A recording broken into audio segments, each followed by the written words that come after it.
50 ஆண்டு காலம் ஒரு இயக்கத்தில் இருக்கிறது வேறுங்க. ஒரு புது இயக்கத்தில் சேர்ற போது நம்ம எப்படி அவங்க நடத்துவாங்கிற ஒரு மனதில் இருந்தெல்லாம் மாறிச்சோம். ஆனால் ஒன்றுமே இல்லாத நாங்கள் வந்து 2.5 மணி நேரம் ஃப்ளைட் லேட்டு, 3.5 மணி நேரம் நிற்கிறாங்க இங்கே வெயிட் பண்ணி. அப்போ அவங்களுடைய உணர்வுகள் எப்படி இருக்குன்னா, நம்ம தலைவரோடு ஒருத்தர் சேர்ந்துட்டாரு, அவருக்கு உற்சாக வரவேற்பு கொடுக்கணுங்கிற ஆர்வம் காட்டுச்சு. அதெல்லாம் நான் வந்து பார்க்குறபோது எனக்கு ஒரு ஆச்சரியத்தை கொடுத்தேன்.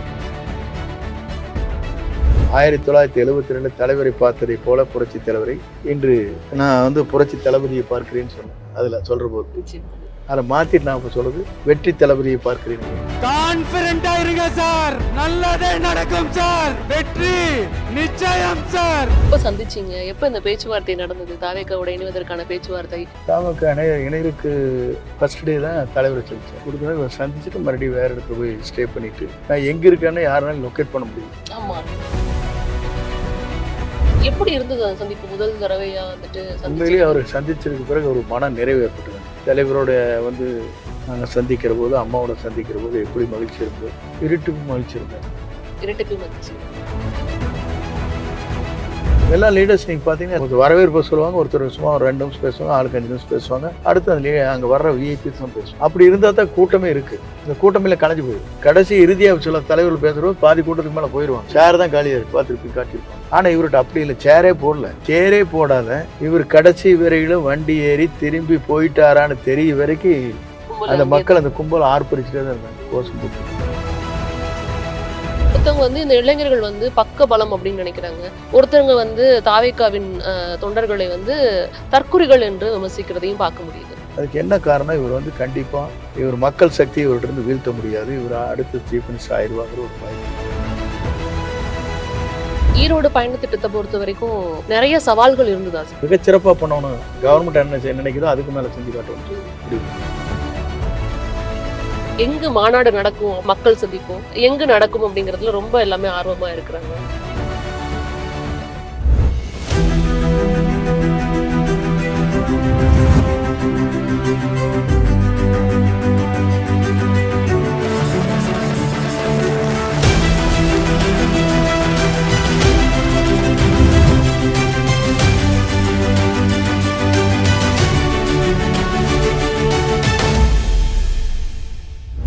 ரொம்ப பரபரப்பா ஒரு நாள் சொல்லுங்க. ரொம்ப பிஸியாவே இருக்கீங்க சார். எங்களுக்கு இப்ப என்னன்னா, தாவேக்காவோட நீங்க வந்துட்டு இணைந்ததுக்கு முன்னாடி என்ன விஷயங்கள்லாம் நடந்தது அப்படின்னு தெரிஞ்சுக்கிறதுக்கு நிறைய பேர் ஆர்வமா இருக்கிறாங்க அப்படின்னு எடுத்துக்கலாம். குறிப்பா வந்து எப்ப சந்திச்சீங்க, எப்ப இந்த பேச்சுவார்த்தை நடந்தது, தாவேக்காவோட இணைவதற்கான பேச்சுவார்த்தை அவங்க அப்ரோச் பண்ணாங்களா, என்ன நடந்ததுன்னு தெரிஞ்சுக்கலாம். தாவேக்கா இணையருக்கு ஃபர்ஸ்ட் டே தான் தலைவரை சந்திச்சேன். சந்திச்சு அவரோட ஒரு மணி நேரம் உரையாற்றிட்டு நெக்ஸ்ட் டே வந்து உங்களோட ஜாயின் பண்ணிக்கன்னு சொல்லிட்டு காலையில் போய் ராஜினாமா கடிதம் கொடுத்துட்டு வந்துட்டாங்க. மார்னிங் கொடுத்துட்டு இவர் சந்திச்சுட்டு மறுபடியும் வேறு இடத்துல போய் ஸ்டே பண்ணிவிட்டு நான் எங்கே இருக்கேன்னு யாருனாலும் லொக்கேட் பண்ண முடியும். ஆமாம், நான் வேறு இடத்துல இருந்துட்டு கரெக்டாக வந்து மார்னிங் வந்து அவரோட ஜாயின் பண்ணேன். அது எல்லாருமே எங்கே இருக்கேன்னு எனக்கு லொக்கேட் பண்ண முடியல, இவங்களால லொக்கேட் பண்ண ட்ரை பண்ணாங்க, அது அவங்களால முடியல. அதாவது இணைப்புக்கு வந்து அவங்க எல்லாம் வந்து பேசுறாங்க அப்படிங்கறத நீங்க சொன்னீங்க சார். இப்போ இது எப்ப அந்த சந்திப்பு நடந்தது? இப்போ நீங்க அதிமுகவிலிருந்து விலகுவதா முடிவு பண்ணதுக்கு அப்புறம் அந்த சந்திப்பு நடந்ததா? இல்லை, என்னை உறுப்பினர் நீக்கப்பட்டதுக்கு அப்புறம் நான் சென்னை வந்திருந்தேங்க. சென்னை வர்றபோது அவங்க அதை என்னோட டிஸ்கஸ் பண்ணாங்க. ஃபர்ஸ்ட் சிட்டிங் வந்து பிரிஞ்சு என்னை உறுப்பினர்லேருந்து எடுத்ததுக்கு பிறகு 2 நாட்களுக்குள்ள, அதுக்கு பிறகு 2வது சந்திப்பு வந்து ஒரு 4 நாட்கள் நான் ஊருக்கு வந்துட்டு திரும்பி போகிறதுக்கு. ஏன்னா நீங்க வந்து ஒன்றுபட்ட அதிமுக தேவை, எல்லாத்தையும் இணைக்கணும்னு நினைக்கும் போதே வந்து இங்க எல்லாரும் பரபரப்பா பேச ஆரம்பிச்சுட்டாங்க. செங்கோட்டையன் அவர்கள் தாவேக்காவில் இணைவதற்கு வாய்ப்பு இருக்கு அப்படின்லாம் பேச ஆரம்பிச்சிட்டாங்க. நாங்க நினைச்சோம் அப்பையில இருந்தே பேச்சுவார்த்தை நடக்குது போல இருக்கு அப்படின்னு நினைச்சோம். இல்லை, முதல்ல எப்படின்னாங்க 6 பேர் போய், முக்கியமான 6 பேர் அங்கே போய் பேசணும். 6 பேர் யாருக்கிட்ட பேசுனீங்க? எடப்பாடி பழனிசாமி அவர் வீட்லேயே போய் பார்த்தோம். அதில் வந்து நத்தம் விஸ்வநாதன், தங்கமணி, வேலுமணி, CV சண்முகம், அன்பழகன், நான் அன்றைக்கி எல்லாமே டிஸ்கஸ் பண்ணிட்டு எப்படி கட்சியை கொண்டு போகிறது, நீ 2024 இந்த ரிசல்ட் இப்படி வந்திருக்கு, நாம் ஒரு தெளிவான முடிவுகள் மேற்கொள்ளணும், இப்படி சில கருத்துக்கள் பரிமாறப்பட்டோம். அதுக்கு பிறகு அவரே என்ன சொல்லிட்டாருன்னு, இந்த கருத்தில் யாருமே என்கிட்ட சொல்லு அப்படின்ட்டு. ஆமா அவங்க அதை மறுக்கிறாங்க. 6 மறுத்தாங்க. பேர் வந்து ஆனா நீங்க சந்திச்சதா மறுத்தாங்கிறது வந்து சொல்றீங்க. எப்போ மறுத்தாங்கன்னா 2 மாசம் கழிச்சு மறுக்கிறாங்க. ம், ம், ம், டெய்லி டிவியில் ஓடிட்டு இருக்கு 6 பேர் சந்தித்தார்கள், சந்தித்து பேசினார்கள்னு வந்துட்டே இருக்குது. ம். அப்போல்லாம் அவர் கருத்து சொல்ல ஒரு நாள் 2 மாசம் கழிச்சதுக்கப்புறம் ஒரு மீடியாவில் சொல்லணும் அப்படிங்கிறக்காக சொன்னார். ம். அப்ப அது சந்தித்தது உண்மைதான். சந்தித்து 100% உண்மை. நான் அன்றைக்கு கூட பத்திரிக்கையில் வந்து எப்படின்னா ஹிந்து தமிழில் நான் பேசுனேன். ம், ம், தெளிவாக அதில் சொன்னேன். சந்தித்தோம், அரசியல் கருத்துக்கள் நாங்கள் பரிமாறுறோம். இது வந்து பொதுச்செயலாளர் எடுத்து பண்ணுறது வந்து ம், எப்பவுமே நாங்கள் செய்கிற செயல்பாடுகள் இயற்கையாக இருக்கிற ஒன்று தான் அப்படின்னு சொல்லிட்டோம். ம். அதில் வந்து கருத்து பரிமாறுகள் சில பொதுச்செயலாளர் ஒரு கட்சி தலைவரிடத்துல மற்றவங்களாம் போய் கருத்து பரிமாறுறதெல்லாம் எல்லா கட்சியிலும் இருக்கிற ஒன்று. ஆகவே கருத்து பரிமாறப்பட்டது அப்படின்ட்டு. இப்போ சந்திப்பு வந்து நாளைக்கு நீங்க தாவேக்கால இணையறீங்க அப்படின்னா இன்னைக்கு தான் அந்த தாவேக்கா தலைவரை நீங்க சந்திக்கிறீங்க. முதல் நாள் சந்திக்கிறீங்க. ஸோ எப்படி இருந்தது அந்த சந்திப்பு? முதல் தடவையா வந்துட்டு உண்மையிலேயே அவர் சந்திச்சதுக்கு பிறகு ஒரு மன நிறைவு ஏற்பட்டது.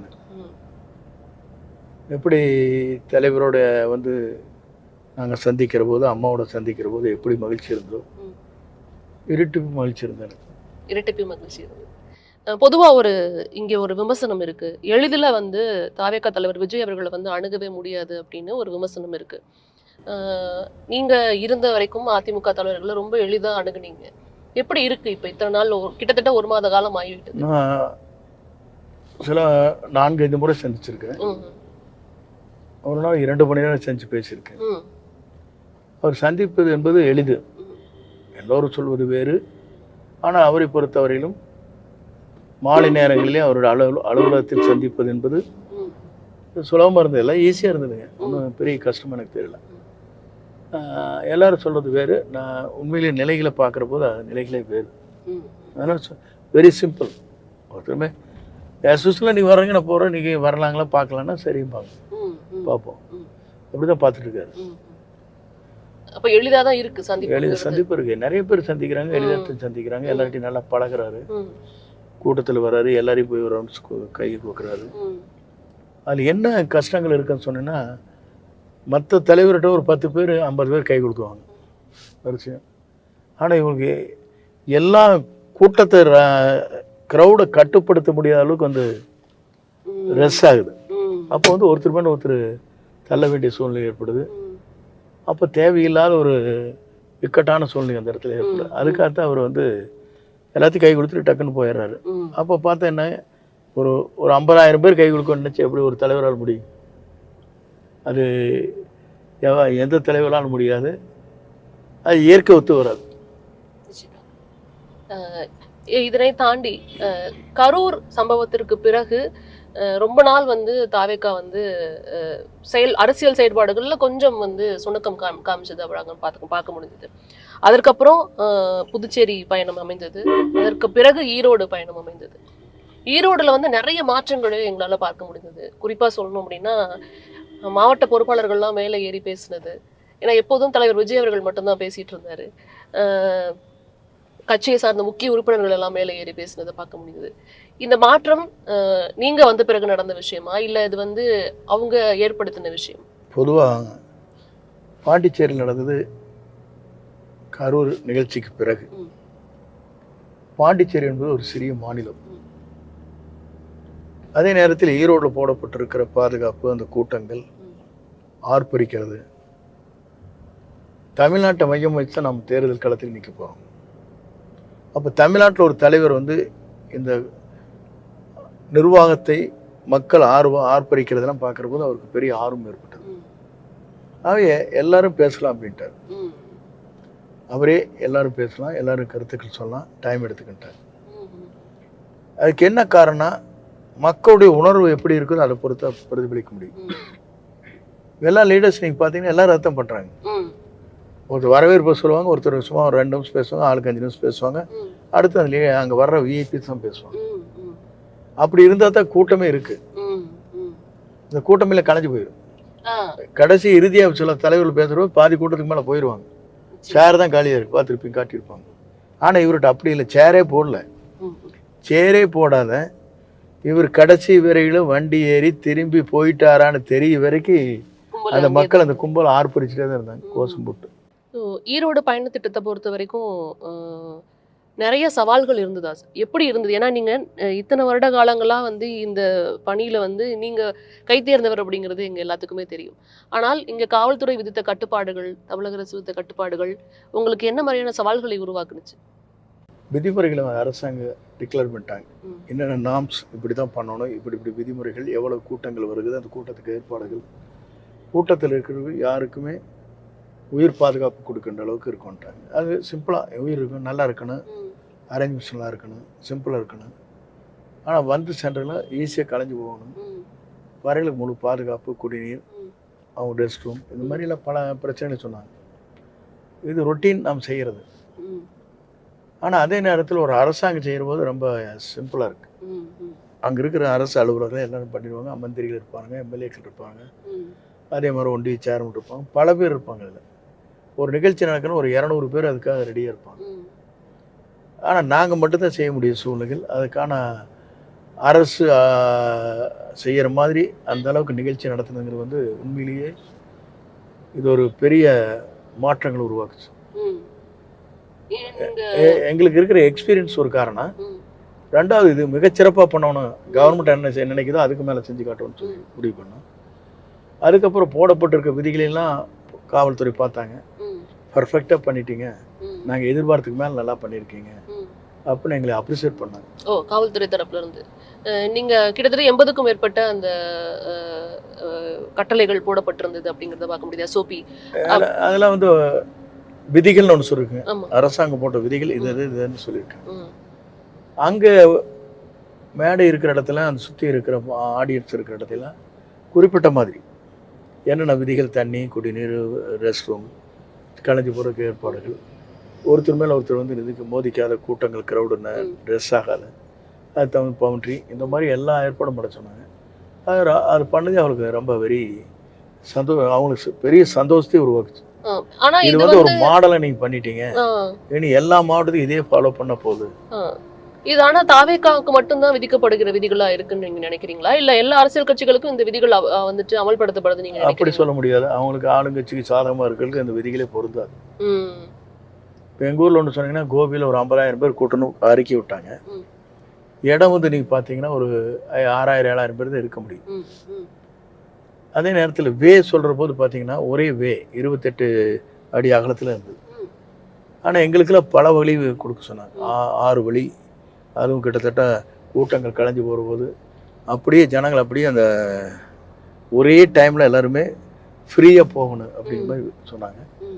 ஆனால் அந்த விதிமுறைகள்லாம் அன்னைக்கு அதுக்கு முன்னாடி நடந்த நிகழ்ச்சியில் அது இல்லை. அரசு நிகழ்ச்சி மட்டும் இல்லைங்க, அரசுக்கு சாதகமான இருக்கிற ஏடிஎம்கே அந்த அவங்களுக்கும் இல்லை. கடுமையான நெருக்கடிங்கிறது மாதிரி எடுத்துக்கலாமா இது? அதுக்கு என்ன காரணங்க, மக்கள் சக்தி ஒரு விட கூடுதலாக வர போதுங்க, அதை தடுப்பது என்பது வந்து ஒரு எல்லா அரசியல் கட்சிக்கும் இது ஒரு சவாலான விஷயம். விதிகளை பயன்படுத்துகிறாங்க. அதுக்கு என்ன காரணம், இவர் வந்து கண்டிப்பாக இவர் மக்கள் சக்தியை இவர்கிட்ட வீழ்த்த முடியாது, இவர் அடுத்த சீஃப் மினிஸ்டர் ஆயிடுவாங்கிற ஒரு பயத்தில். நெக்ஸ்ட் அதுதான் எல்லாத்துக்கும் பயம். அச்சம் இல்லைன்னு சொன்னால் யார் வேணா எங்கே வேணா மீட்டிங் போகிறாங்க, அதை பற்றி கவலைப்படுறது இல்லையே. மற்ற தோழமை கட்சிகளோ மற்ற கட்சிகளோ சிறிய கட்சிகளோ போடுற போது எங்கே எப்படி பேசினாலும் கண்டுக்கிறது இல்லைங்க. அவனோட பர்மிஷன் வாங்கிட்டு தான் நடத்தல, ஒரு விண்ணப்பம் கொடுத்தா போதும்பாங்க. அது மாதிரி விண்ணப்பம் கொடுத்தா போதும் பர்மிஷன். ஆனால் இங்கே அப்படி இல்லைங்க, விண்ணப்பம் கொடுத்ததுக்கு பிறகு இந்த கண்டிஷன்ஸ் எல்லாம் ஃபுல்ஃபில் பண்ணியதுக்கு பிறகு அதுக்கப்புறம் நாம் வந்து ஒரு இது பத்திரம் எழுதி கொடுக்கணும், இந்த மாதிரி விதிகளுக்கு உட்பட்டு நாங்களே செஞ்சுருக்கோன்னு சொல்லிட்டு. அந்த இது வந்து கம்ப்யூட்டர் அக்செப்ட் பண்ணணும், லாயர் மூலம் நான் கொடுக்குறேன், இதெல்லாம் பண்ணிவிட்டு நீங்கள் சொன்னதில் ஃபுல்ஃபில் பண்ணியாச்சு. அதுக்கப்புறம் தான் அப்ரூவ் பண்ணிட்டு அன்றைக்கி மாலை முந்திரன்னைக்கு ஃபஸ்ட் டே தான் கொடுக்குறாங்க. முதல் பர்மிஷன் கொடுத்துறாங்க, நாங்கள் என்ட்ராகிற பர்மிஷன் கொடுத்தா எல்லாம் வேணும் பண்ணுறாங்க. மீட்டிங் நடத்துகிற பர்மிஷன் ஃபர்ஸ்ட் டே கொடுப்பாங்க, எல்லாமே கம்ப்ளீட் ஆச்சுன்னு பார்த்து. எனக்கு இருந்த டைம் வந்து ஷார்ட் டைம், சாட்டர்டே சண்டே கொடுக்குறாங்க எனக்கு 10:30 மணிக்கு ஞாயிற்றுக்கிழமை. அது கொடுத்துருக்கப்புறம் நாளை நாள் தான் எங்களுக்கு டைம், ஞாயிறு திங்கள் செவ்வாய் புதன்கிழமைக்கு ஹேண்ட் ஓவர் பண்ணணும். இது வரைக்கும் ஹிஸ்ட்ரியிலேயே இந்த மாதிரி ஒரு பெரிய நிகழ்ச்சிக்கு 4 நாள் முடிச்ச சரித்திரமே இல்லை. அது இறைவன் செயல். நம்முடைய தலைவருடைய அவருடைய எதிர்காலத்தை நோக்கி பயணம் போகிறபோது உண்மையிலேயே வந்து எல்லாருடைய அன்பு ஆறுதல் இருந்துகிட்டு பண்ண முடியும். நடைமுறைக்கு சாத்தியம் இல்லாத விதிகள் இருந்ததுன்னு நீங்க நினைக்கிறீங்களா? இது அரசே ஒரு விதிகளை போட்டிருக்காங்க. இந்த இன்சிடென்ட்டுக்கு பிறகு இப்படித்தான் போகணும் அப்படிங்கிற மாதிரி ஒரு விதிகளை உருவாக்கிட்டாங்க. அந்த விதிகளை பின்பற்றவனு காவல்துறையை சொல்லுது. இதுக்கு முன்னா அந்த விதிகள் இல்லை. கண்டிப்பா நீங்க அந்த விதிகள்லாம் வந்து எப்படின்னாங்க, எலெக்ஷன் வரும்போது வரும், தேர்தல் வரும், தேர்தல் நாம்ஸ்னு சொல்லுவாங்க, தேர்தல் விதிகள். இந்த விதிகளை ஒவ்வொரு கட்சியை எப்படி பயன்படுத்திக்கணும், எப்படி போகணுங்கிற விதிகள் இருக்கு. தேர்தலுக்கு முன்னால் வந்து ரோட் ஷோ இருந்தாலும் சரி, எதுவும் இருந்தாலும் சரி, மக்களுக்கு இடையூறலாத எந்த நிகழ்ச்சி நடந்தாலும் கேட்டுப்பாங்க. ஆனால் அப்போ வந்து ரோட் ஷோன்னு சொல்லிட்டு குறுகிய சாலையில் கொடுக்குறாங்க. நம்ம க்ரௌடு எப்படி வரும்னு அவங்களுக்கு தெரியும். பாண்டினிஸாக வர க்ரௌடு இது, பணம் கொடுத்து வர க்ரௌடு இது நல்லாவே தெரியும். அன்பால் வர இது வந்து அலைகள், மக்கள் வெள்ளம். அப்படி வர்றபோது அவருக்கு தகுந்த இடத்துக்கு கொடுத்துருப்பாங்க. கரூரில் சொல்கிறீங்க? எங்கேயுமே கரூர் மற்ற பிளேஸ் எதாக இருந்தாலுமேங்க அவர் கம்ஃபர்டபுளாக இருந்திருக்கும். மக்கள் வந்து ஃப்ரீயாக போகிற மாதிரி இடம் சூஸ் பண்ணணும். இப்போ விதி போட்டிருக்காங்களே, அந்த விதிகள் எப்படிங்க, ரோட்டில் வைக்கிறாங்க, நடு ரோட்டில் வந்து பஸ் நிற்கணும். அப்போ மக்கள் அந்த நெரிசல் வரும்போது எப்படி பிரிஞ்சு நிற்பாங்க, அந்த ஃபேஸஸ் இருக்கான்னு பார்க்கணும். அதெல்லாம் பார்க்க வேண்டிய கடமை அரசுக்கு தான் இருக்கு. அரசு வந்து காவல்துறைக்கு சில விதிகளை விதிச்சுறாங்க. இப்படி பண்ணுங்க, அப்படி பண்ணால் காவல்துறை அதை ஃபாலோ பண்ணி தான். ஆச்சரியப்படுற மாதிரியான சம்பவங்கள் இருந்ததா ஈரோடு மாநாடை பொறுத்த வரைக்கும்? நீங்க எதிர்பார்த்ததை விட கூட்டம் அதிகமாக இருந்தது. அது எப்படி எடுத்துக்கலாம்? ஏன்னா நீங்க எவ்வளவோ மாநாடுகள்ல வந்து நடத்திருப்பீங்க, எவ்வளவோ கூட்டங்கள் நடத்திருப்பீங்க. நீங்க என்ன விஷயங்கள் இதை பார்த்து ஆச்சரியப்பட்டீங்க? ஆச்சரியப்பட்டது எப்படின்னாங்க, நாங்களும் கூட்டம் வர்றதுக்கு தலைவர் அது மாதிரி வந்து ஆச்சரியப்படுகின்ற அளவுக்கு மக்கள் வருவாங்க. அம்மா வந்து 2010 வரும்போது ஆர்ப்பாட்டம் நடத்துகிற போது 3 இடத்துல, கோவை, திருச்சி, மதுரையில் அதிமுக திருப்புமுனை அப்படின்னு சொல்லி டைட்டில் வந்து, அதுக்கு முன்னாடி டெபாசிட்டே போயிடுச்சு. பெண்ணாகரத்தில் எலெக்ஷனில் அதிமுக கேண்டீன் நின்று டெபாசிட் போயிடுச்சு. அதுக்கு பெரிய ஒரு மாற்றம்.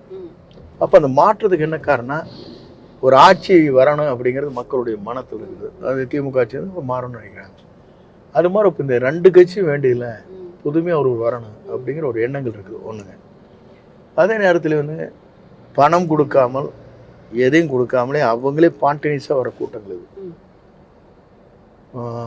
அரேஞ்ச்மெண்ட் பண்ணுறது ஒன்றுங்க, அரேஞ்ச் பண்ணாதே கூட்டங்கள் வந்து அவங்களா தானாக வர கூட்டம். உங்களுக்கு நம்பிக்கை இருந்தது தானாக வருவாங்க? தானாக வருவோம், நல்லா தெரியும். எப்படின்னா நான் வந்து இவரை சந்திச்சுட்டு வந்ததுக்கு பிறகு ஏர்போர்ட்டில் நின்ன கூட்டங்கள் வந்து, நாங்கள் ஒரு முதலமைச்சருக்கே அந்த ஏற்பாடுகள் பண்ணோம். அந்த கூட்டம் வந்து எவ்வளோ கஷ்டப்பட்டு கூட்டணும் எங்களுக்கு தெரியும். ஆனால் ஒன்றுமே இல்லாத நாங்கள் வந்து 2.5 மணி நேரம் ஃப்ளைட் லேட்டு. கோவையில் இறங்க வேண்டிய ஃப்ளைட்டு இயற்கை சூழ்நிலைனால மறுபடியும் பெங்களூர் போய் இறங்கி பெங்களூர் 1/2 மணி நேரம் இருந்து ஃபில் பண்ணிட்டு மறுபடியும் ரிட்டர்ன் வரோம். அப்போ ஏறத்தாலும் நீங்கள் பார்த்தீங்கன்னா 3.5 மணி நேரம் நிற்கிறாங்க இங்கே வெயிட் பண்ணி. அப்போது அவங்களுடைய உணர்வுகள் எப்படி இருக்குன்னா, நம்ம தலைவரோடு ஒருத்தர் சேர்ந்துட்டாரு, அவருக்கு உற்சாக வரவேற்பு கொடுக்கணுங்கிற ஆர்வம் காட்டுச்சு. அதில் நான் வந்து பார்க்குறபோது எனக்கு ஒரு ஆச்சரியத்தை கொடுத்தது. நான் வந்து ஒரு 50 ஆண்டு காலம் ஒரு இயக்கத்தில் இருக்கிறது வேறுங்க, ஒரு புது இயக்கத்தில் சேர்ற போது நம்ம எப்படி அவங்க நடத்துவாங்கிற ஒரு மனதில் இருந்தெல்லாம் மாறிச்சப்போ அப்படி வரவேற்புலாம் பார்க்குற போது எனக்கு பெரிய உற்சாகத்தை உருவாக்குச்சு. நாம் இன்னும் கடுமையாக வேலை செய்யணும், இந்த இயக்கத்துக்கு இருக்கிற பிரச்சனைகள் என்ன இருக்குதோ அதெல்லாம் கம்ப்யூட்டர் அதுக்கெல்லாம் நான் வந்து தலைவர்கிட்ட சொல்லி எல்லாம் அனுமதி வாங்கி எல்லாம் நல்லா பண்ணணும் ஒரு ஆர்வம். உங்களுக்கு அங்கேயே நம்பிக்கை பிறந்துருச்சு? ஈரோடு மாநாட்டுக்கு அங்கே நம்பிக்கை பிறந்தது. அதுக்கப்புறம் எங்கள் ஊருக்கு வரப்போது 2 பிளேஸ் இருந்தாங்க. நம்பியூருங்க என்னுடைய தொகுதியில் வர வழியிலையும் வரவேற்பு கொடுத்தாங்க, கோபியில் கொடுத்தாங்க. கிட்டத்தட்ட எல்லா இடத்துலையும் 5000 பேர் இருந்தாங்க அந்த லேட் நைட்டு. அதெல்லாம் வந்து எப்படின்னா ஒரு ஆர்வம் இல்லைன்னா வரமாட்டாங்க. இப்போ ஒரு லீடர் வரேன்னாங்க ஒரு 2 மணி நேரத்துக்கு மேலே அந்த பப்ளிக் உட்கார வைக்க முடியாது. ஆனால் இவர் வரான்னா 10 மணி நேரம் வெயிட் பண்ணுறாங்க. இவர் வந்து திருச்சியில் இப்போ மீட்டிங் முடிச்சுட்டு பெரம்பலூர் போயே சேர முடியலைங்க, போக முடியாத அளவுக்கு டைம் ஆகிப்போச்சு. 8 மணி நேரம் வெயிட் பண்ணாங்க. வள்ளியாட்டி தான் போனாங்களே தவிர வருத்தப்படலாம். அப்போ ஒரு தலைவரை பார்க்கணுங்கிறது மக்கள் ஆர்வம் காட்டுறாங்கன்னா அந்த தலைவர் ஒரு நல்ல பொசிஷன் கொண்டு வந்து நாட்டை காக்கணும்னு நினைக்கிறாங்க. இந்த கூட்டத்தை பார்த்து பெரும்பாலான மூத்த அரசியல் விமர்சகர்கள் சொல்ற விஷயம் என்னன்னா, இது போன்ற கூட்டம் திரு எம்ஜிஆர் அவர்களுக்கு இருந்தது அப்படின்ற ஒரு கம்பாரிசனை கொண்டு வந்திருக்காங்க. ஆனா நீங்க கூட இருந்திருக்கீங்கிறதுனால அந்த கேள்வி உங்க முன்னாடி வைக்கிறேன். 72 கட்சி ஆரம்பிக்கிற போதுங்க தலைவரை கட்சி விட்டு நீக்கிறாங்க. நீக்கிற போது எந்த இடத்துலையும் வாகனங்களும் ஓடலைங்க. எந்த வாகனம் ஓடவே முடியல. எம்ஜிஆர் வாழ்கன்னு போட்டால் மட்டும் தான் அந்த வாங்கினா மூவே ஆக முடியும். 3 நாள் அப்படி நடந்தது. அது அந்த மாதிரி ஒரு அலை இருந்தது. அதே அலை. இப்போ வந்து இளைஞர்கள் அலைங்க. அப்போ வந்துங்க மன்றங்கள் மக்கள் அப்படி இருந்தாங்க. அப்போ இளைஞர்கள்லாம் இந்த அளவுக்கு வேகமாக வந்து அரசியலுக்கு வரல, குறைவாக இருந்தாங்க. வர்றதுன்னா வருவாங்க, ஓட்டு போடுவாங்க. அப்படி இளைஞர்கள் கூட்டம் இப்போ பெரும் கூட்டமாக இருக்கு. அப்போ வந்துங்க ஒரு 30 வயசுக்கு மேலே இருக்கிறது எம்ஜிஆர் மட்டும் அதில் இருப்பாங்க. 20 வயசில் இருக்காங்க. இளைஞர்கள் நிறைய வரலைங்க. இப்போ இளைஞர்கள் வந்து ஆர்ப்பரிச்சு வராங்க. அதுக்கு காரணம் எல்லாருக்கிட்டையும் வாகனங்கள் இருக்குது. இப்போ 2 வீலர்ஸ் இல்லாதவே கிடையாது. 2 சக்கர வாகனம் இருக்குன்னா அவங்க ஈஸியாக வந்துட்டு போயிட்டு இருக்காங்க. அதுவும் ஒரு காரணம் அப்படின்னு. இப்போ அதாவது வந்து ஒரு இளைஞர் படை அப்படின்னு தான் சொல்லலாம். இது வந்துட்டு இன்னும் சொல்ல போனால் ஜென்சின்னு வேற சொல்றாங்க. இதை வந்து 2 விதமா விமர்சனம் பண்றாங்க. ஒருத்தவங்க வந்து இந்த இளைஞர்கள் வந்து பக்க பலம் அப்படின்னு நினைக்கிறாங்க. ஒருத்தவங்க வந்து தாவேக்காவின் தொண்டர்களை வந்து தற்குறிகள் என்று விமர்சிக்கிறதையும் பார்க்க முடியுது. இதை நீங்க எப்படி பாக்குறீங்க? ஏன்னா ஒரு கட்சிக்குள்ளார வந்து ஒரு மூத்த தலைவர் உள்ள வரீங்க, ஒரு பெரிய இளைஞர் படை இருக்கு, அதை நம்ம வந்து எப்போதும் ஸ்ட்ரென்த்தா தான் பார்ப்போம். ஆனா எதிர்க்கட்சிகள் பண்ற விமர்சனம் வந்துட்டு இது எந்த விதத்துல பாதிப்பை ஏற்படுத்தும் நீங்க நினைக்கிறீங்க? இளைஞரை பொறுத்தளவுக்கு அவங்க சொல்றது அவங்க அது இந்த இயக்கத்தை கொச்சப்படுத்துற மாதிரி. ஆனா இளைஞருடைய கூட்டம், பொதுமக்களுடைய கூட்டம் வர்றது என்னங்க, இவர் வந்து ஒரு ஆக்டராவோ அல்லது வந்து அவருடைய மாஸ்ங்கிறத விட எதிர்காலத்தில் ஒரு தமிழ்நாட்டுடைய தலைவர் வர்றாங்கிறத நினைக்கிறாங்க. இளைஞர்கள் நினைக்கிறாங்க. இளைஞர்கள், பெரியவர்கள், பொதுமக்கள் எல்லாருமே நினைக்கிறாங்க. ஒரு தலைவர் வராரு, அடுத்த ஆட்சியை பிடிக்கக்கூடிய ஒரு தலைவர் வர்றதுன்னு திங்க் பண்றாங்களே தவிர வேறு எண்ணங்கள் அவங்களுக்கு இல்லை வரைகளுக்கு. ஆனால் இதையெல்லாம் பார்க்குற போது அவங்களுக்கு என்னென்னா கீழே நிறைய வீழ்ச்சி ஆகிற போது தங்கோடு இருக்கிற கட்சியில் இருக்கிறதெல்லாம் வெளியே வர ஆரம்பிச்சதே அவங்களுக்குலாம் அந்த வருத்தம். நீங்கள் நிறைய இடத்துல பார்த்தீங்கன்னா அங்கே நிறைய கட்சியிலேருந்து பிரிஞ்சு வர்றாங்க. இன்னைக்கு கூட நிறைய பேர் கட்சியில் சேர்ந்தாங்க, நீங்கள் பார்த்துருப்பேன்னு நினைக்கிறேங்க. அப்போ வர அந்த கட்சியில் இருக்கிற என்ன நினைப்பாங்கன்னா, நம்ம கட்சி டவுன் ஆகிட்டு இருக்குது, வீழ்ச்சி வந்துகிட்டே இருக்கு, நம்ம செல்வாக்கு குறைஞ்சிட்டே இருக்குங்கிற போது அவங்களுக்கு அந்த வேகத்தை காட்டுவாங்க. எப்பவுமே செல்வாக்கு இருக்கிறவங்க வந்து மகிழ்ச்சியாக இருப்பாங்க, யாரையும் விமர்சனம் செய்ய மாட்டாங்க. ஒரு செல்வாக்கு குறைய போது கோபம், டிஸ்கஷன் பண்ணுற போது ஒருத்தரை பற்றி கிரிட்டிசைஸ் பண்ணுறதெல்லாம் செல்வாக்கு குறைஞ்சதான் போடுவாங்க. ஒரே ஒரு சின்ன சிம்பிளுங்க, நல்ல ஒருத்தர் பொருளாதாரத்தில் முன்னேறவங்க வந்து எந்த சண்டைக்கு போக மாட்டேன், எதுக்கு போக மாட்டேன், ஹாப்பியாக லைஃப் ஓட்டுவாங்க. பொருளாதாரத்தை நஞ்சு போகும்போது என்ன நினைப்பான்னா அவனுக்கு பல்வேறு சிந்தனைகள், குடும்பங்கள், கோபம் தான் வரும். அதன் காரணத்தோட வெளிப்பாடு தான் அப்படின்னு நீங்க சொல்றீங்க. உறுதியா வெளிப்பாடு. ஆனா அரசியல் படுத்தப்பட்டிருக்கிறாங்க அப்படின்னு நீங்க நினைக்கிறீங்களா? இவ்வளவு பேரை நீங்க பாக்குறீங்க, எவ்வளோ இளைஞர்களை பாக்குறீங்க, அவங்க வைக்கிற விமர்சனம் அவங்க சரியாக அரசியல் மயப்படுத்தப்படவே இல்லை அப்படின்ற விமர்சனத்தையும் வைக்கிறாங்க. இல்ல அது வந்து மாற்று கட்சின்னு சொல்றது ஒண்ணுங்க. ஒரு கட்சிங்கிற போது முதல் நாங்கெல்லாம் இருக்கிற போது எம்ஜிஆர் மன்றம் துவங்குற போது எம்ஜிஆர் மன்றத்துல நாங்க இருந்தோம். ஏன்னா மன்ற பசங்களே இந்த கட்சி 100 நாள் கூட ஓடாது. நாங்க 100 நாள் கட்சியை நடத்த முடியாது. நாங்க 3 முறை முதலமைச்சர், அமெரிக்காவில் சிகிச்சை பெறும் 10,000 மைலுக்கு அப்பால் சிகிச்சை பெற்றாலும் அவர் தான் மீண்டும் முதலமைச்சர். அப்படின்னா மக்கள் உள்ளங்களில் யார் இருக்காங்களோ அவங்க தான் வர முடியும், பிரதிபலிக்க முடியும். மக்கள் யாரை விரும்புகிறாங்களோ அவர் தான் தலைவராக முடியும். இப்போ எல்லா மக்களும் விரும்புறது இவரை. எல்லா நிதியை விட்டுட்டுங்க தமிழ்நாட்டை ஆளப்போகிற ஒரு தலைவர் வருகிறார், அவரை பார்க்கணுங்கிறத விரும்புகிறாங்க. அப்போ திரு விஜய் அவர்களிடம் திரு எம்ஜிஆர் அவர்களுடைய அந்த சக்தியை நீங்கள் பார்க்குறீங்களா? நான் அன்னைக்கே பேசுகிறோம் சொன்னேன். 1972 தலைவரை பார்த்ததை போல புரட்சி தலைவரை இன்று நான் வந்து புரட்சி தளபதியை பார்க்கிறேன்னு சொன்னேன். அதில் சொல்கிற போது அதை மாற்றிட்டு நான் இப்போ சொல்கிறது வெற்றி தளபதியை பார்க்கிறேனுங்க. நிச்சயமா பார்த்திப்போம். நீங்க வந்து சொன்னீங்க அந்த கட்சியை சேர்ந்ததுக்கு அப்புறம் வந்து அன்று இரவு அவ்வளோ தாமதத்துக்கு பிறகும் அவ்வளோ வரவேற்பு இருந்தது அப்படின்னு. இதை தாண்டி ஏடிஎம்கேல இருக்கும்போதும் நீங்க மிக மூத்த ஒரு தலைவருங்கிறத பார்க்க முடியுது. ஆனா இன்னைக்கு வந்து யூடியூப் ஓபன் பண்ணாலே உங்களுடைய செய்திகள் தான் அதிகமா பார்க்க முடியுது. அந்த குறிப்பிட்ட அந்த காலத்துல வந்துட்டு உங்களுடைய செய்திகள் அதிகமா பார்க்க முடியுது. எப்படி இருக்கு அந்த அந்த வெல்கமிங் வந்து பார்க்கும்போது உங்களுக்கு எப்படி இருந்தது சார்? பொதுவாக வந்துங்க ஒரு குறிப்பிட்ட காலம் ஒரு காலங்க, அது சொல்லுவாங்க. இறந்த காலம், நிகழ்காலம், எதிர்காலம். இறந்த காலத்தையும் நினைக்கிறாங்க, நிகழ்காலத்தையும் நினைக்கிறாங்க.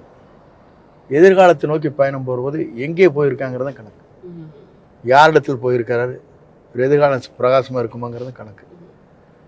அதே நேரத்தில் ஒரு பக்கவளமான ஒருத்தர் சீனியர் வந்திருக்காங்கிற ஒரு தொண்டர்கிட்ட ஒரு ஆர்வம். சரி நம்மளுக்கு ஒருத்தர் இருக்காரு, இந்த மாதிரி சின்ன சின்ன பிரச்சனை வரும்போது அதை ஃபேஸ் பண்ணுற அளவுக்கு அவர் இருக்கார் அப்படிங்கிற மாதிரி. கரூர் இன்சிடென்ட்டுக்கு பிறகு பார்த்தீங்கன்னா ஒரு தொய்வான நிலை, ஒரு மன அழுத்தமாக இருந்தாங்க. இந்த மன அழுத்தம்லாம் வெளியே வந்து ஃப்ரெஷ் ஆகிடுச்சு. இப்போ நம்மளுக்கு எல்லோரும் வர போகிறாங்க, ஒன்று இந்த மாதிரி பல பேர் வருவாங்க, வந்து இந்த இயக்கத்தை காப்பாற்றுவாங்கிற கண்டிப்பாக நம்முடைய கனவு நினைவேன்னு நினைக்கிறேன். அடுத்ததாக வந்து எங்கு மாநாடு நடக்கும் அப்படிங்கிறது வந்து மாநாடோ இல்லை மக்கள் சந்திப்போ எங்கு நடக்கும் அப்படிங்கிறதுல ரொம்ப எல்லாமே ஆர்வமாக இருக்கிறாங்க. ஸோ அதற்கான பணிகள் நடந்துட்டு இருக்கா? ஆல்ரெடி சூஸ் பண்ணி வச்சிருக்கோம். அவர் எந்த இடத்துல சொன்னாலும் சரி, தமிழ்நாட்டில் எந்த இடத்துல சொன்னாலும் கிட்ட வித்தின் வீக்கில் பண்ணிடுவோம். ஒரு வார ஒரே வார காலகட்டம் மட்டும் கொடுத்தா போதுங்க. தமிழ்நாடு பூரா நூற்கணக்கான எனக்கு தெரியுங்க. நான் என்னோட மற்ற நண்பர் இருக்காங்க, ஆரவ் அர்ஜுன் இருக்காரு, மற்றவர் இருக்காங்க, குஷி ஆனந்தர் இருக்காங்க, எல்லாரும் நம்மளோட கோஆப்ரேட் பண்ணிக்குவோம். அதனால் நீ கவலை நம்மளுக்கு வந்து எப்படின்னா அம்மாவுடைய கேம்பெயின் போய் எந்த இடம் டக்குன்னு மைண்டில் இருக்குது, இந்த இடத்துல போட்டால் கரெக்டாக இருக்குது, இந்த இடம் சூட்டபிள் பிளேஸ். சேலம்ல நடக்கும் அப்படின்னு சொல்லி எல்லாரும் சொன்னாங்களே, சேலம்ல நடக்க வாய்ப்பு இருக்கா? ஒன்றும் முடிவு செய்யல. அடுத்ததாக வந்து தமிழகத்துல எந்த இடத்துல வேணாலும் நடைபெறலாம். அவருடைய அனுமதி பெற்றுனா எந்த இடத்துல வேணாலும் குயிக்காக நடத்தலாம். முதல்லலாம் வந்துட்டு சனி ஞாயிற்றுக்கிழமையில தான் மக்கள் சந்திப்பு நடைபெற்று இருந்ததுன்னு பார்க்க முடியுது. ஒர்க்கிங் டேலையும் வந்து இப்போ ஒர்க்கிங் டேலையும் அதை பண்றீங்க. இப்போ அடுத்தடுத்த காலகட்டங்கள்ல எப்படி அந்த பிளான்ஸ் இருக்கும்? அது எப்படி அவர் டைம் கொடுக்குறாரு, அது பொறுத்து. அவர் டைம் அவர் தானே கொடுக்கணும். அவர் எந்த டேட் கொடுத்தாலும், ஒர்க்கிங் டே கொடுத்தாலும் சரிங்க, சாட்டர்டே சண்டே கொடுத்தாலும் சரி, எந்த டேட் அவர் கன்வீனியன்ட் டேட்டாக இருக்கோ அந்த டேட்டில் சக்ஸஸ்ஃபுல்லாக பண்ணி. கிட்டத்தட்ட வந்து பாண்டிச்சேரியில் ரொம்ப குறைவான நேரம் தான் பேசினாரு. ஆனால் ஈரோட்டில் வந்துட்டு நன்றாகவே பேசியிருக்காரு. அரை மணி நேரத்துக்கு மேலே பேசியிருக்கிறாரு. அப்படிங்கிற 34 நிமிஷம் பேசியிருக்காரு. அப்படிங்கிற இதெல்லாம் பார்க்க முடிஞ்சிச்சு. இது வந்து அவருக்கு சொல்லப்பட்டதா இன்னும் கொஞ்சம் அதிகமாக பேசணும்? பொதுவாகவே அவர் தலைவர் வந்துங்க இந்த ஒரு பல நிகழ்ச்சிக்கு பிறகு, கரூர் நிகழ்ச்சிக்கு பிறகு அவர் வந்து இப்போ கூட்டத்தை பார்க்க, கூட்டத்தை ஆர்ப்பரிக்க, அரேஞ்ச்மெண்ட்ஸ் பார்க்க, தன்னைத்தானே புத்துணர்வு வந்துருக்கு. ஸ்பான்டேனியஸாக வர ஆரம்பிக்கும். என்ன வேணால் நான் பேசலாம், ஒன்றும் இதை பேசலாங்கிற மாதிரி எந்த லீடர்ஸ் வந்துருக்கு. நீங்கள் டிஸ்டர்ப் ஆகும்போது பேச முடியாது. அவருடைய நிலை எப்படின்னாங்க, பஸ்ஸில் நின்று பேசுகிறது ஒரு நிலை, ஆனால் அதே நேரத்தில் ஆடியன்ஸ் நேரடியாக பார்த்து பேசுகிறது ஒரு நிலை. எல்லா தலைவரும் ஆடியன்ஸ் நேரத்தான் பேசுவாங்க. இவங்க பஸ் சென்டரில் நிறுத்துற போது இந்த பக்கம் ஆர்ப்பரிக்கிறாங்க, இந்த பக்கம் கத்துறாங்க, இந்த பக்கம் சில அடிக்கிறாங்கன்னா கம்ப்யூட்டர் நீங்கள் வந்து அப்சர்வேஷன் குறையும். நீங்கள் வந்து ஒரு ஒரு ஒரு மணி நேரம் 1 மணி நேரம் பேச முடியாது யாராக இருந்தாலும். மைக்கில் பேசுகிறோம் 10 நிமிஷம். நீங்கள் தேர்தல் வந்துங்க, தேர்தல் பிரச்சாரங்கள் வந்துங்க என்ன நடக்குன்னா, வீதியாக போய் பேசுகிற போது தெருமுனை பிரச்சாரம் சொல்லுவாங்க. நீங்கள் 5 நிமிஷம் 8 நிமிஷத்துக்கு மேலே பேச முடியாது. 10 நிமிஷத்துக்கு மேலே கருத்து சொல்ல முடியாது. அது அதோடைய ஏரியா, லொக்கேஷன், அங்கே இருக்கிற ஆடியன்ஸ், அதை பொறுத்தது. இதுதான் இருக்கிற எல்லாருக்கும் உள்ள இது அரசியலுக்கு. இப்போ நீங்க உங்களோட அனுபவத்துல பல விஷயங்களை வந்து இன்புட்டா கொடுக்க வாய்ப்பு இருக்குல்ல சார்? இப்போ கட்சிக்கு வந்து அதை வந்து அங்க இருக்கிறவங்க வந்து அதை எப்படி வந்துட்டு எடுத்துக்கிறாங்க? ஏன்னா வெளியில இருந்து அதுதான் பெரிதாக பேசப்பட்டது. ஒண்ணுங்க, நம்ம கருத்து பரிமாறுகிற போது நம்ம சொல்ற கருத்துக்கள் ஏற்றுக்கொள்கிற மனப்பான்மையில் அவங்க இருக்காங்க. நம்ம சொல்லப்படுற கருத்துமே ஒரு நியாயமாகவும் ஒரு தெளிவாகவும் இருக்கணும்னு நாம விரும்புகிறோம். நம்ம ஒரு இயக்கத்தில் வந்து இணைஞ்சதுக்கு பிறகு நம்ம அந்த இயக்கத்தை வளர்த்துறதுக்கு, அந்த இயக்கத்துடைய தலைவரை வந்து முதலமைச்சர் ஆக்கிறதுக்கு என்னென்ன மக்கள் சொல்கிறார்களோ, மற்றவங்க சொல்கிறாங்களோ அதெல்லாம் அவங்ககிட்ட கன்வே பண்ணணும். கொண்டு போனதுன்னு அவங்க வந்து அதை பற்றி அவங்க டிசிஷன் எடுக்க முடியும். அப்புறம் முடிவுகள் அவங்க மேற்கொள்கிறாங்க. எனக்கு நிறைவா இருக்கு. உங்களுக்கு நீங்க எதிர்பார்த்த விஷயங்கள் இருக்கு அப்படின்னு மன நிறைவா இருக்கு. நிச்சயமா. அந்த செங்கோல் கொடுத்தீங்க, அது ஒரு பெரிய பேசு பொருளாச்சு. ஈரோடு மாநாடு வந்து மிகவும் வந்து சக்சஸ்ஃபுல்லா நடந்த ஒரு மாநாடு அப்படிங்கிற, அதாவது மக்கள் சந்திப்பு வந்து சக்சஸ்ஃபுல்லான ஒரு மக்கள் சந்திப்பா இருந்திருக்கு. என்ன பேசுனீங்க அதுக்கப்புறம்? ஏன்னா ஒரு மிகப்பெரிய ஒரு சக்சஸ்ன்னு சொல்லலாம். 2 மணி நேரம் தனியாக பேசணும், மகிழ்ச்சி தெரிவிச்சாரு, நிறைய கருத்துக்கள் பரிமாறணும். நல்லா இருந்தது, மகிழ்ச்சியாக இருந்ததுங்க. பல கருத்துக்கள் பரிமாறப்பட்டது. உண்மையாக எனக்கு ஒரு நிறைவாக இருந்தது. உங்களுக்கு மன நிறைவாக இருந்தது. இப்போ அவர் வந்து இந்த மக்கள் சந்திப்பு சக்ஸஸ் ஆனதுக்கு என்ன சொன்னாருங்கிறத தெரிஞ்சுக்கலாம். அவரை பொறுத்தளவுக்கு சொன்னாருங்க, நல்ல பிரமாணமாக பண்ணிட்டீங்க, ரொம்ப மகிழ்ச்சி அப்படின்னு சொன்னார்.